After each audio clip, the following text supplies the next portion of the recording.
Skont riżultati inizjali li ġew ippubblikati mill-Kummissjoni Ewropea, 84% tal-Ewropej jixtiequ li jinżamm il-ħin tas-sajf tul is-sena kollha.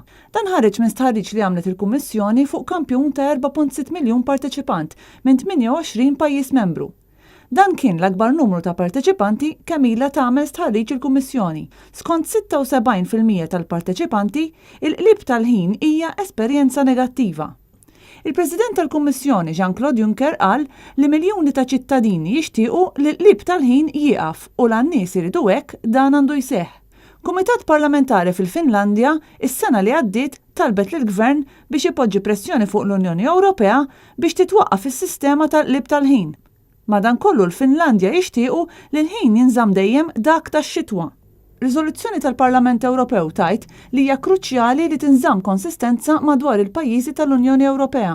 Il-Kummissjoni madankollu qalet li l-pajjiżi jistgħu jitħallew jażlu huma jekk jibqgħu xaqilbu l-ħin jew le, għalkemm wissiet li nuqqas ta' konsistenza fil-ħinijiet bejn il-pajjiżi jista' jkollha effetti negattivi fuq l-ekonomija.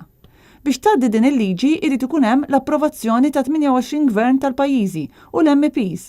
Is-sistema tal-qlieb tal-ħin għal dak tas-sajf kienet iddaħlet fl-1980 fuq bażi li din il-bidla tgħin tnaqqas l-ispejjeż fl-enerġija.